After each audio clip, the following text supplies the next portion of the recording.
Since there was nothing on Southern Triangle Island, I figured I would stop by Southern Fairy Island because it's a little bit faster to get to the next island from here, and in the process we located another treasure chart treasure. So let's open this baby up. And we get another piece of heart! Terrific! Now let's move on to the next island. Alright guys, we are now 2 squares east of the last island we were on, which is UniGiant's Oasis. And before we get to the island, we come across this 8-cannon platform over here just to the east side of the next island. Now, I promised I would cut out all of the useless platforms, which means that there is something actually useful on this platform. So, for the first time in a long time, let's climb up one of these ladders and approach one of these platforms. Man, I'm just overcome with so much emotion that we can actually explore one of these platforms and get something out of it. Alright, so let's knock that guy off. Let's knock this guy off. Let's start planting some bombs and destroying ourselves some cannons. There are 8 cannons here. I guess you can only have 3 bombs out at a time, which kind of stinks. I never knew that there was a limit to how many bombs you could have out. Okay, so let's, in the process of bombing everything out, let's open up this useless treasure chest. And I say useless because it only has 20 rupees. However, when we bomb out all of the cannons, we get, just across the way, a spiky treasure chest. And inside this spiky treasure chest is none other than our second heart piece of the episode! Hooray! Alright, now let's move on to that island over there, which just so happens to be Stone Watcher Island. Looks like a pretty boring island from the shape of it, but let me tell you, there's plenty of stuff to do here. So tell me, Small Fry, have you heard about the Golden Triumph Forks? There are such things. And there's a chart that'll show you where to find them on that island over there. If you want to, try asking that huge, grouchy-looking Stone Watcher. I doubt you could even budge that thing without the power bracelets you picked up from Fire Mountain. That's all the information I have to offer. So, as the map fish hinted to, there is a Stone Watcher block on top of this island. Much like the one that we had to move in order to get into the Wind Temple, and this guy's going to tell us about the platform that we were just on, and that there is something that is very helpful there. I tell you, that this guy's presence is really underrated. If there's something that's very easy to miss, like something on a platform or a submarine way out of the way, this guy's usually there, and he can be quite a bit of help if you don't have an FAQ open next to you. So we make our way to the top of Stone Watcher Island here. We move this boulder guy out of the way, and we hop on down. And in here we're going to find another gauntlet-style dungeon. Mini-dungeon. Whatever. So I want to make sure I have the correct weapons equipped. I have no idea who's down here, but that's usually how I like to go into blind battles. Boomerang to stun, arrows for mobile enemies, and bombs for, well, blowing things up. So let's stun these guys. You, and you, and now this is easy. So he's down, you're down, you're down, and last but not least, you're down. It's a lot easier to take these guys on when you stun them with the bow and arrow. I never bothered to do that when I was younger just because I was impatient. I'd always try to go slashing at them with my sword as they were charging at me.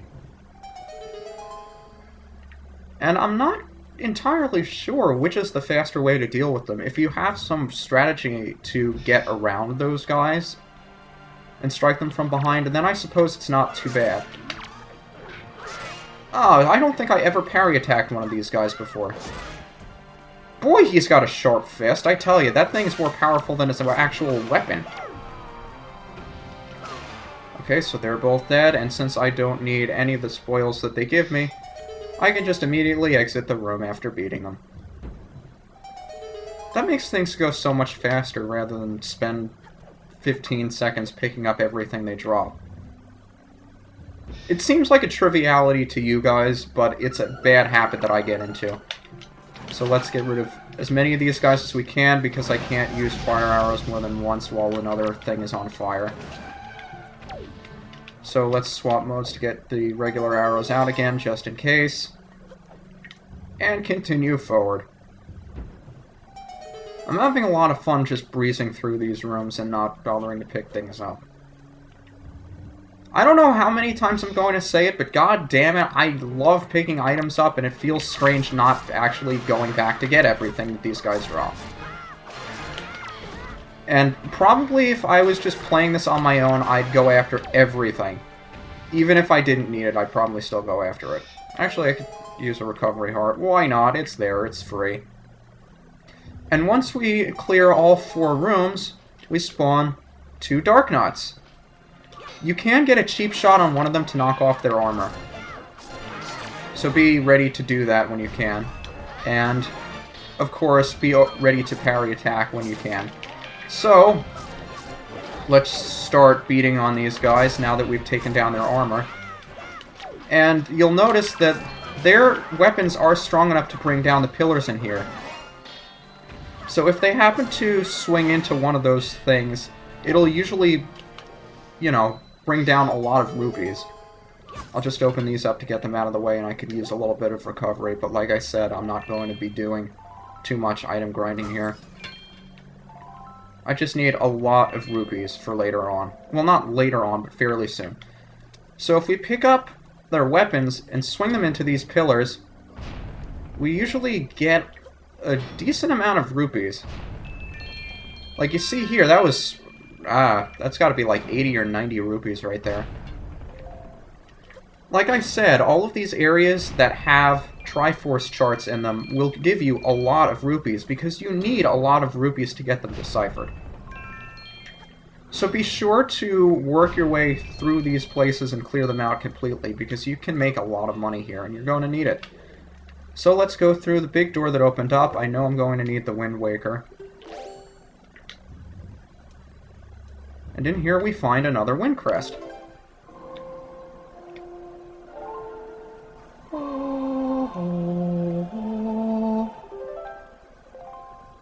And we will spawn our 4th Triforce Chart. There are fewer of these style treasure chests in the game than I remembered that there were. I didn't think. Half of them did not spawn this way. I thought most of them spawned this way.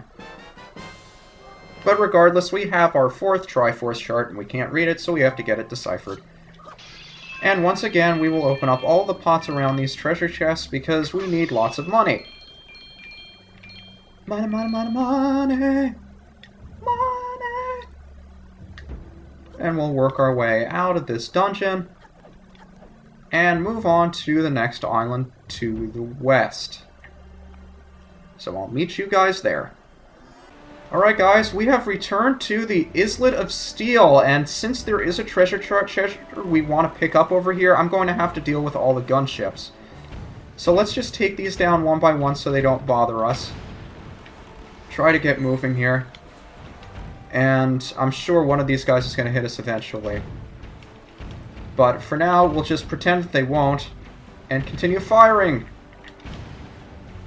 I'm surprised I haven't been hit yet. There we go. That's more like it. Thank you, gunship.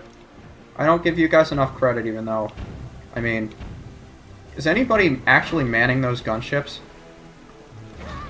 You hit me before I was able to get back into the boat. That's fair.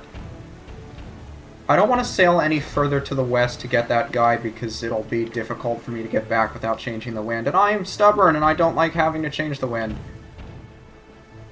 Are you dead yet? Dude. Dude. Can you just go down? Please. Just go down. Aw, man. Don't make me come over there. Do not make me come over there. Hello, gunship over here. How did you get over here?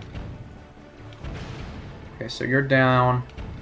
You can go down whenever you feel like. Please. Please explode. Hooray!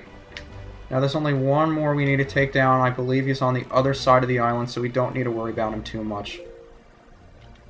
And we're fairly close to the treasure. Are we on it yet? No. So I want to take down that cannon before he gets in the way, because the cannon is so masculine object. Are we on it yet? Yeah, we're just about there. I think I heard one of those birds. I know they're sitting on top of the island over there, on top of the fortress. There are a couple of birds. I don't recall if I've ever explored up there too much, and I don't believe you get anything for knocking them down. They really won't attack you unless you get very close to the island, but there's no reason for you to do that. And we get a silver rupee. That was totally worth destroying all of those gunships. However, inside the Islet of Steel is another one of these sacred shrines here. Similar to the one that we were just at on Stonewatcher Island. Because in here, we will find another wind crest. Oh, something else about the Wind Waker I forgot to mention. If you're playing in 3/4 time, you can also use the control stick moving it up and down to adjust the volume of the notes you play. So if you hold it up, the note will be played louder, and if you hold it down, the note will be played softer. But you can only do that for 3/4 time, because you have to hold the control stick in the left and right directions to play in 4/4 and 6/4 time. And here we get our 5th Triforce Chart, here on the Islet of Steel. And of course, we need money! So we will collect money, no matter how boring it may be. And I believe we have milked this square for everything that it has to offer. So let's get out of here and continue on to our next island. If Coral could go any faster. Coral! Go faster, Coral. Southwest of Great Fish Isle and the most western island on this row is Needle Rock Isle, and there is quite a bit to do here. You've seen the boats sailing around here with the real huge cannons, right, Fry? I bet those things have their hulls packed with treasure. Of course, if you don't have a cannon yourself, there's no way you'll ever sink one of them. And that's all the info I have to offer. So yeah, we'll take care of those gunships over to the side of the island a little bit later, once we've finished up everything there is to do on the island itself. So first things first, we'll make our way up here, and the first thing we should notice is this bright piece of ice over here. Now if we melt it with a fire arrow, we will see that there's a hole over here, and there's always something to do in these random holes that we fall into. Let's see. To the living, light the 6 torches and dive down to the sea floor. Guide the lost spirit of the boat that forever wanders in the darkness. I think that's alluding to the ghost ship. But here you'll find that there are 5 torches in here that need to be lit. And you have to use your fire arrows to light them. Now, a lot of these torches can be pretty difficult to spot, especially since I can't see them very well. See, there's another torch up there. It's easier to see if you actually have the fire arrow cocked and ready to go, because it'll light things up a little bit. I believe that one's lit now. Let's see. Yeah, there's one through there. I think I might need to get closer in order to break through the barrier. Did I get it? No, I didn't get it. A lot of these pots have magic refills, so don't worry about running out. If they shoot the arrow for a little bit of distance, it kind of curves up unexpectedly. Let's see. There are 2 more torches in here, and I have a very difficult time seeing where they are. I believe there's one up there. Yes, there is. So, hit that, and the last one is always extremely difficult to find. I think it's up on one of those masts, but I can't tell. Or is it just right behind the... Yeah, it's right behind the fence. Okay. So let's shoot that one. Go a little bit further down. I just don't want to hit the bottom rung of the fence there. Okay, so we've lit... Maybe there are 6 torches. Where is it? You're going to have to move around a little bit to be able to see this entire place. Yeah, there's one all the way up there in the crow's nest. Can you see it? It's very hard to make out, but it is there. What did that hit? There we go. Once you hit all 6 of the torches, you'll get a little treasure chest over here. And just to show you that there's a bunch of magic, because I could really use it, I mean, they give you a lot of magic and arrows in here. More than you could ever need. Look at all this. I don't know how many wasted shots they expect you to take in here. But 100 rupees? I'd take that any day. So let's head out of the hole here and make our way back onto the island itself.